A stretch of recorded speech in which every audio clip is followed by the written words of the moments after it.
আমরা সংগ্রাম করেছিলাম ভোটাধিকার প্রয়োগের অধিকারের জন্য। আগামী ফেব্রুয়ারির প্রথমার্ধে অনুষ্ঠেয় ত্রয়োদশ জাতীয় সংসদ নির্বাচনকে সামনে রেখে এবার একেবারেই ভিন্ন কৌশলে মাঠে নামতে চলেছে জাতীয়তাবাদী দল বিএনপি। দৈনিক যুগান্তরের এক প্রতিবেদনে বলা হয়েছে, দলটি তফসিল ঘোষণার আগেই ৩০০ আসনের মধ্যে অন্তত ৭০% আসনে একক প্রার্থী চূড়ান্ত করার সিদ্ধান্ত নিয়েছে। ইতোমধ্যে আসন ভিত্তিক মাঠ পর্যায়ে প্রকৃত চিত্র সংগ্রহ, জনপ্রিয়তা যাচাই এবং সম্ভাব্য প্রার্থীদের দায়িত্ব বন্টনের কাজ শুরু হয়েছে।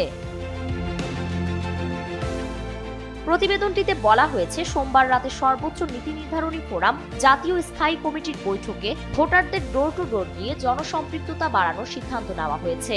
সেখানে বিএনপির রাষ্ট্র কাঠামো মেরামতের ৩১ দফা রূপরেখা, বিগত বিএনপি সরকারের ইতিবাচক পদক্ষেপ ও আগামী দিনের প্রতিশ্রুতি জনগণের সামনে তুলে ধরার পরিকল্পনা চূড়ান্ত করা হয়, যার মাধ্যমে সারা দেশে নির্বাচনী ঢেউ তুলতে চায় দলটি। প্রতিবেদনে উল্লেখ করা হয়, দীর্ঘ ১৫ বছর নির্বাচন থেকে দূরে থাকার পর এবার প্রতিটি আসনে বহু প্রার্থী মনোনয়ন চাইবেন, যা তফসিলের পর নানা জটিলতা তৈরি করতে পারে। এই কারণে আগেভাগেই একক প্রার্থী ঘোষণা করার মাধ্যমে দ্বন্দ্ব ও গ্রুপিং এড়াতে চায় বিএনপি।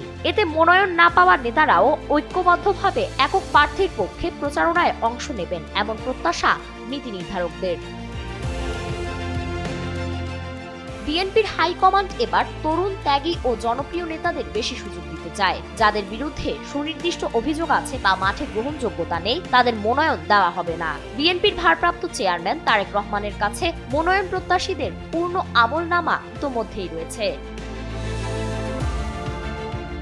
এছাড়া জোট ও সমঝোতার আসনগুলো পরবর্তীতে ঘোষণা করা হতে পারে। কিছু আসনে নতুন মুখকে প্রার্থী করা হবে, আবার অনেক প্রভাবশালী নেতা শেষ পর্যন্ত মনোনয়ন নাও পেতে পারেন। বিএনপির গঠনতন্ত্র অনুযায়ী প্রার্থী মনোনয়নের দায়িত্ব জাতীয় স্থায়ী কমিটির উপরেই থাকবে, যা পার্লামেন্টারি বোর্ড হিসেবে কাজ করবে। তাছাড়া তফসিল ঘোষণার আগেই তারেক রহমান দেশে ফিরতে পারেন এবং কেন্দ্রীয়ভাবে বা আসন ভিত্তিক কর্মসূচির মাধ্যমে একক প্রার্থীদের ঘোষণা দিতে পারেন। বৈঠকে জনগণকে নির্বাচনমুখী করতে ঘরে ঘরে গিয়ে প্রচারণা চালানোর পাশাপাশি এই কাজে মহিলা নেত্রীদের সম্পৃক্ত করার বিষয়েও আলোচনা করা হয়েছে। বিএনপি নেতারা মনে করেন, ফেব্রুয়ারিতেই নির্বাচন হওয়া প্রয়োজন। তা বিলম্বিত হলে জনগণের ভোটাধিকার প্রয়োগও পিছিয়ে যাবে।